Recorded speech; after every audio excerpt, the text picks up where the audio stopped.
둥둥 수요 특강 달을 가리키다. 매주 수요일 코너입니다. 달을 가리키다. 성현들은 달을 가리키고 있지만 우리는 그 손가락만 보고 있지 않은지 돌아보는 시간인데요. 종교의 문자나 상징이 아니라 그것이 가리키고 있는 종교의 잠든 가치에 대해 생각해보는 시간입니다. 원불교의 개교 표어는 물질이 개벽되니 정신을 개벽하자죠. 1916년 소태산 대종사님은 물질 문명이 발달하는 것을 보시고 물질 문명을 바르게 사용하기 위한 정신 개벽을 주창한 건데요. 그렇다면 2000년 전 예수님은 어떤 개벽의 정신을 갖고 가르침을 펴셨을까요? 지난 주말 원광대학교에서 물질 정신개벽 시대의 원불교라는 주제로 제3대 결산 학술 대회가 열렸는데요. 이 자리에서 전 감리교 신학대 이정배 교수가 기독교의 시각에서 본 개벽 사상이란 주제로 기조 강연을 했습니다. 기독교의 개벽 사상은 무엇인지 이정배 교수님과 말씀 나눠보겠습니다. 교수님 안녕하세요. 네, 안녕하십니까. 네, 반갑습니다. 예. 자, 저희 둥근소리 둥근 이야기에 오랜만에 출연을 해 주셨는데요. 인사부터 한 말씀 해 주실까요? 네, 한때는 둥근소리 둥근 세상에 자주 출연해서 이야기했는데 한동안 못 이야기를 나눴습니다. 오늘 이렇게 기회를 주셔서 고맙습니다. 네, 반갑습니다. 자, 지난 주말 원광대에서 물질 정신개벽 시대의 원불교라는 주제로 학술 대회가 열렸는데요. 교수님께서 기독교의 시각에서 본 개벽 사상이란 주제로 기조 강연을 하셨다고 들었습니다. 어떻게 함께하게 되셨는지요? 네, 이게 어떤 하나의 일이 꼬리를 물어서 그렇게 된 것 같은데요. 원불교에서 개벽 사상에 대한 논의를 줄곧 해왔는데 그것을 창작가 비평 산하의 세계연구소랑 아마 같이 공동으로 그 작업을 했던 것 같습니다. 네. 그래서 그 작업의 일환으로 글을 하나 쓰게 되었고 그리고 또 그 글의 연장선상에서 백낙정 TV에서 지금 말씀한 그런 주제로 5번에 걸쳐서 촬영을 했고 그것이 이미 다 이제 세상에 알려지게 되었고요. 또 그것이 인연이 되어서 오늘 원불교 중요한 행사에 기독교의 입장에서 개벽 사상을 어떻게 보면 좋겠는가 하는 이야기를 하게끔 되었습니다. 하나의 논문이 결국 오늘에 이르기까지 길게 꼬리에 꼬리를 물은 셈입니다. 그렇군요. 교수님께서 그동안 이웃 종교에도 관심을 가지고 또 종교 간 대화를 또 활발히 해오셨잖아요. 네. 예, 그러면 그 개벽이란 주제로 이제 기독교와 원불교가 또 대화하는 그런 자리라고도 볼 수 있겠죠. 지금까지 어떤 개벽 사상이 어떤 유교하고의 그 관계 속에서 동학 천도교가 나왔다면 또 이 개벽 사상이 이 도교라든가 선교와 만나서 증산교로 발전이 되었고 또 개벽 사상이 불교 이론과 전맥이 돼서 원불교가 나왔다고 한다면 지금까지 이 개벽 사상을 기독교가 그렇게 적극적으로 수용하지 않았는데 한번 개벽 사상과 기독교가 만나면 또 어떤 모습이 될 것인가 하는 그런 방정식을 푸는 그런 의미도 있었습니다. 네. 자, 모든 종교가 출발할 때에는 새로운 시대를 만들고자 하는 개벽 사상이 다 담겨 있지 않나 하는 생각이 드는데 교수님 생각은 어떠신가요? 그 당시 어떤 정세라든가 시운이라든가 그 당시에 처해 있는 상황 속에서 아마 나름대로의 꼴을 갖춰가는 그런 과정을 겪지 않나 싶습니다. 그래서 동학도 아시는 대로 서세 동점의 시기에 백성들은 계속해서 기존 질서의 탄압을 받고 또 서양이 우리의 국가의 존망을 흔드는 이런 과정에서 어디로부터도 보호를 받을 수 없다고 느낀 민중 씨알들이 뭔가 우리 속에서 민중의 힘으로 또 새로운 종교 체험을 통하여서 새로운 세상을 꿈꾸고 그게 아마 이제 보국 안민이라고 나라를 지키고 백성을 편안하게 한다는 그런 기치 하에서 개벽 사상이 나온 것 같은데 기독교 역시도 예수 당시에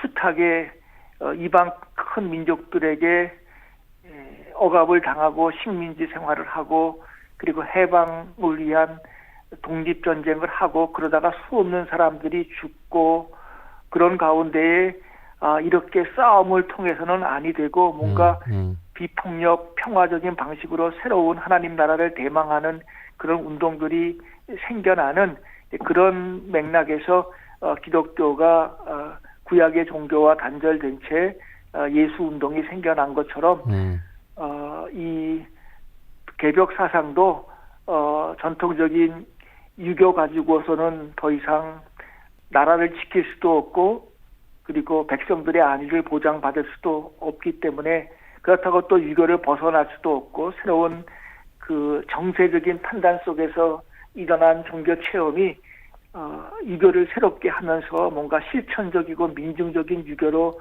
다시 거듭 태어나는 것이 아닌가 그렇게 생각해 봅니다. 네, 사실 부처님도 당시 힌두교 사회에 어떤 문제를 느끼고 불교가 또 시작됐다고 볼 수 있겠고 예수님께서도 유대교 사회에서 새로운 세상을 만들고자 하는 가르침으로 또 그리스도교가 탄생한 게 아닌가 하는 생각이 듭니다. 이렇게 모든 종교는 다 개벽이라고 하는 그런 사상이 담겨 있지 않나 싶은데 그리스도교의 관점에서 본 개벽 사상은 무엇일까 궁금합니다. 소개를 좀 해주시죠. 개벽이라고 하는 말은 다시 연다는 뜻이거든요. 그래서 이제 그 구질서를 이제 물리치고 새로운 질서를 여는데 뭔가 새로운 종교 체험이 절대적으로 필요한 것이겠죠. 이제 예수님의 경우도 그래서 이제 기독교를 개벽의 관점에서 볼 때 어떤 것인가 하는 것이 이제 백낙정 TV를 통해서도 끊임없이 논의된 것인데 저는 이제 이 개벽이라고 하는 것이 이 동학의 개벽도 그렇고 기독교의 그 기독교 탄생 시기의 그 개벽도 그렇고 공통적인 것은 계급 해방 혹은 민족 해방 그걸 더 나아가서 종교의 형식 자체도 해방시키는 그런 아주 전대미문적인 특징들을 공유하고 있다고 생각을 합니다. 예수의 경우도 지금까지 하나님을 볼 수 없었는데 그 하나님을 그 우리 모든 일반 백성들 속에 하나님이 있다고 말하고 하나님 나라가 우리들 안에 있다고 말하기도 하고 그리고 안식일이 사람을 위해 있는 것이지 사람이 안식일을 위해 있는 것이 아니라고 말하면서 네. 그렇게 말씀하셨던 이런 이야기들이 그 계급을 탈파하는 것은 물론이고 어떤 민족의 해방도 시키고 동시에 그동안의 어떠한 억압적이고 탄압적인 그런 종교 형식으로부터도 종교를 자유롭게 하는 그런 어마어마한 힘을 지니고 있는데 이런 점에서 동학의 개벽 사상이 오심즉 여심 하늘의 마음이 곧 사람의 마음이라고 하는 것과 인간이 하나님의 아들이라고 하는 것 기독교의 경우죠. 그다음에 안식일이 사람을 위해 있지 사람이 안식일을 위해 있지 않다고 하는 것 이런 것들이 뭔가 그 앞선 질서를 이렇게 떠나서 새로운 질서를 가져오게 하는 아주 공통적인 그리고 서로 공유할 만한 그런 세상을 다시 열 만한 종교 체험의 내용이 거기에 담겨 있다고 생각해 봅니다. 네, 예. 그 교수님 말씀을 들으면서 참 동학하고 그리스도교가 참 비슷한 부분이 있는 것 같습니다. 예. 유대교 사회에서는 하느님을 그 하늘에서만 찾았잖아요.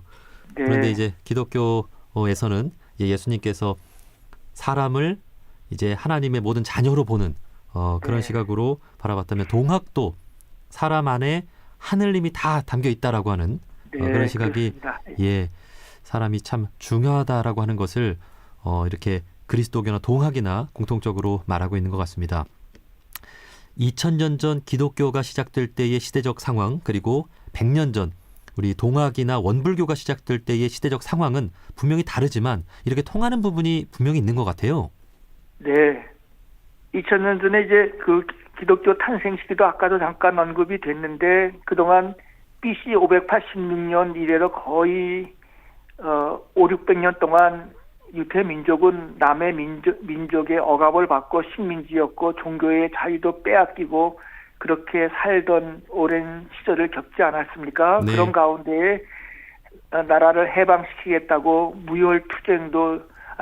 유혈투쟁도 있었고, 마카비 혁명을 통해 갖고 무수한 사람도 죽고 뭐 이러면서 우여곡절을 많이 겪었죠. 그리고 예수 당시에도 그런 전통 속에서 예수가 나라를 구원할, 또 나라를 해방시킬 어떤 혁명가로 기대하는 사람들도 있었습니다만은 예수의 하나님 체험은 그런 것이 아니었고, 어떤 사람들 모두를 하나님의 아들로 자각시켜서 그들이 하나님 나라를 자기들 마음속에서 찾고 새로운 세상을 열고 자기들이 더 이상 노예가 아니라 어떤 하나님 아들의 영적 주체성을 가지고 새로운 세상을 만드는 그런 운동을 하도록 예수님이 사람들을 불렀다고 생각을 하는데, 예. 그와 상응해서 역시 이제 동학의 탄생 시기도 정말 1800년 후반대에 서세동점의 시기에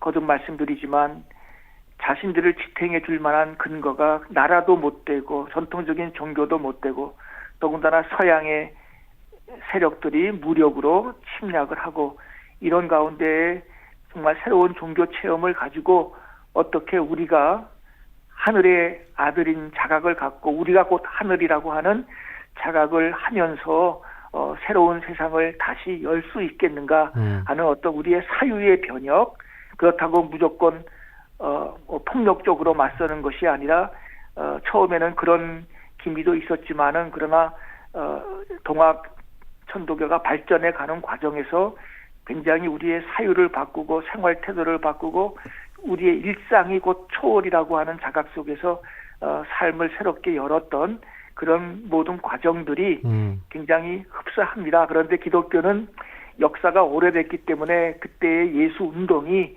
예수의 하나님 나라 사상이 많이 왜곡되고 변질되고 너무나 교회 중심적으로 이렇게 지금 협소하게 되어진 적이 있지만, 그러나 동학 천도교도 사실은 시간이 그렇게 많이 흐르지 않았는데 너무도 천도교도 그렇게 이제 고착화된 부분이 없지 않나 싶었습니다. 그런데 이제 다행히도 원불교는 뭔가 기존의 종교 제도를 갖고 있으면서도 불구하고 후천개벽이라고 하는 사유를 끊임없이 종교의 틀 안에서 이렇게 재현하려고 하는 그런 놀라운 힘을 아직은 가지고 있다고 생각이 들어서 이렇게 원불교와 개벽사상가의 대화를 통해서 기독교와 또 개벽사상가의 대화를 여는 그런 기회로 사용된 것 같습니다. 예. 차별받고 억압받는 상황 속에서 예수님의 가르침이 나왔고 또 동학과 원불교가 나왔듯이 이처럼 시대를 넘어서는 종교의 역할은 다르지 않다는 걸 알 수가 있습니다. 네. 시대적인 사명을 위해서 종교 간의 대화와 협력이 필요한 이유기도 하겠죠. 그렇습니다. 앞으로 한국 종교들이 저마다 지금까지 우리가 뭐 유교하고도 대화도 했고 불교하고도 대화도 했고 다 이제 그렇게 해왔는데, 이 개벽이라고 하는 거는 새로운 정세, 현실에 대한 이해, 이 세상의 현실을 지금 어떻게 이해할 것인가 하는 그런 배경에서 세상을 다시 여는 그런 종교 체험이 비롯되었기 때문에 모든 종교들이 과거에 답습된 이론이나 도구마로 이렇게 수렴되지 말고 뭔가 새로운 변화에 응전해서 어떻게 자신들의 생각과 교리와 종교 체험들이 이 새로운 현실을 이겨낼 수 있는, 이때 말하는 새로운 현실이라고 하는 것은 기후 문제도 있고 그다음에 자본주의의 문제도 있고 종교를 타락시키고 오히려 종교를 변질시키고 있는 이 자본주의의 현실, 그리고 종교 자체를 어떤 면에서 무화시키는 이 전대미문의 기후 위기 앞에서 모든 종교들이 어떻게 그 문제를 해결할 수 있는 개벽의 종교로 다시금 힘을 발휘할 수 있겠는가. 그래서 그 개벽의 그 의미를 유교도 불교도 기독교도 다시 한번 오늘의 현실 속에서 더 깊게 자각하고 다시 여는 세상을 꿈꿔봤으면 좋겠습니다. 그것이 아마 종교들이 있는 이유겠고 또 어느 한 종교만이 할 일이 아니라 모든 종교가 더불어 협력해서 감당해야 될 일이 바로 그런 일이 아니겠는가 생각합니다. 네. 어떤 종교든 시간이 지나면서 그 개교의 정신이라고 하는 것이 옅어질 수가 있고 그 개교의 정신도 시대에 뒤떨어질 수도 있는 것이 될 수 있잖아요. 예. 네. 항상 그 개벽의 정신을 잃지 않고 연구하고 서로 대화하고 협력해 나가는 우리 종교가 되었으면 좋겠습니다. 자, 지난 주말 원광대에서 기독교의 시각에서 본 개벽 사상이라는 주제로 기조 강연을 해주신 전 감리교신학대 교수 이정배 교수님이었습니다. 교수님, 오늘 말씀 고맙습니다. 예, 감사합니다. 안녕히 가십시오.